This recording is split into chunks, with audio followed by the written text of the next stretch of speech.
यूँ तो भारत में कोरोना महामारी के चलते पूरी तरह लॉकडाउन है और दुनिया का हाल ये है कि रोज़गार ख़त्म हो चुके हैं। दिहाड़ी कमाकर घर चलाने वाले लोग अपने घरों में खाली बैठकर आसमान ताकने के अलावा कुछ कर नहीं पा रहे हैं।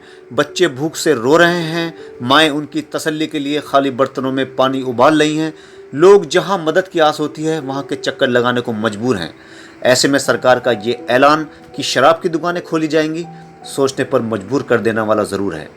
ऐसा नहीं है कि सरकारें गरीबों की मदद के लिए राशन नहीं दे रही हैं, मदद नहीं पहुंचा रही हैं, लेकिन वो मदद जा किसको रही है, किसका पेट भर रही है, ये कहा जाना नामुमकिन नहीं तो मुश्किल ज़रूर है। ऐसे में शराब की दुकानें खोलने देने की छूट गले उतरते नहीं दिख रही। ये ज़रूर है कि सरकार को सबसे ज़्यादा राजस्व जिस चीज़ से मिलता है वो शराब ही है। तो क्या राजस्व हासिल करने के लिए ही शराब की दुकानें खोलने की छूट मिली है, या लोगों की शराब न मिलने से बिगड़ती हालत पर सरकार को तरस आ गया है? इस तीसरे लॉकडाउन में शराब की दुकानों पर से पाबंदी खत्म होने के बाद शराबी की शराब की लत पूरी हो या ना हो, मगर घर की औरतों पर जुल्म बढ़ने से दुनिया की कोई ताकत नहीं रोक सकती। माँ चाहेगी कि घर में जो पैसे हैं उससे बच्चों का पेट भरा जाए, और बाप चाहेगा कि घर में जो बचा कुचा पैसा है उसको भी शराब की राह पर कुर्बान कर दिया जाए। ऐसे में घर में नंबर 2 की हैसियत रखने वाला ही झुकेगा और उसको नंबर 1 का दर्जा रखने वाले के जुल्म व सितम बर्दाश्त करने होंगे।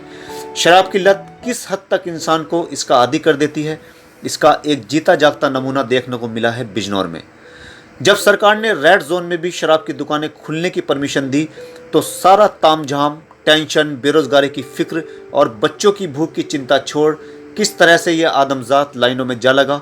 राशन की दुकानों पर औरतों को लाइन में लगवाने वाला ये इंसान जिस बेशर्मी और बेहयाई के साथ लाइनों की जीनत बन रहा है, आप खुद देख सकते हैं। मंडावर रोड पर बने शराब के ठेके पर लोगों की इतनी भीड़ टूटी कि सारा लॉकडाउन और सोशल डिस्टेंसिंग धरी की धरी रह गई। मौके पर मौजूद पुलिसकर्मियों ने भीड़ को समझाने का काफ़ी प्रयास किया, मगर सारे प्रयास फेल होने के बाद पुलिस को मजबूर होकर शराब की दुकान बंद करवानी पड़ी, जिसके बाद मायूस भीड़ घरों को लौट गई। लेकिन जिनके हाथ शराब लग गई वो अपने से ज़्यादा खुशनसीब शायद किसी को नहीं समझ रहा था। आज वो कितना खुश होगा जब घर में उसके बच्चे भूख से रो रहे होंगे और उसके मुंह से लगी बोतल अपने आप को खुशनसीब महसूस कर रही होगी। Bureau report, news live 10।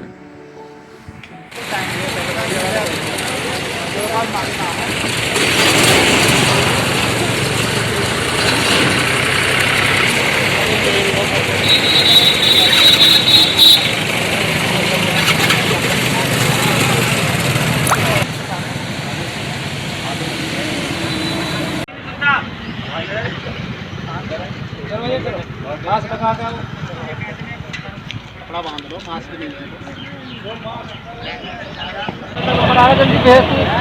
Scooty लगा लो, स्कूटी लगा लो। अरे लाइन में लगते हुए गौतम शर्मा। कौन सी हट्टी पे काम करते हैं? इस पे तिमलपुर वाले मंडावर रोड। डिस्टेंस का किस तरह से पालन करवा रहे हैं आप? 1-1 मीटर दूर करवाए हमने, जब नहीं पालन कर रहे हमने बंद कर दिया। जब मास्क से क्या स्थिति है, सब लोगों ने मास्क लगा रखा है, सब लगा के आ रहे हैं, जो नहीं लगा के आ रहे हैं उसे नहीं दे रहे। एक व्यक्ति कितने क्वार्टर करीबन? 4 क्वार्टर।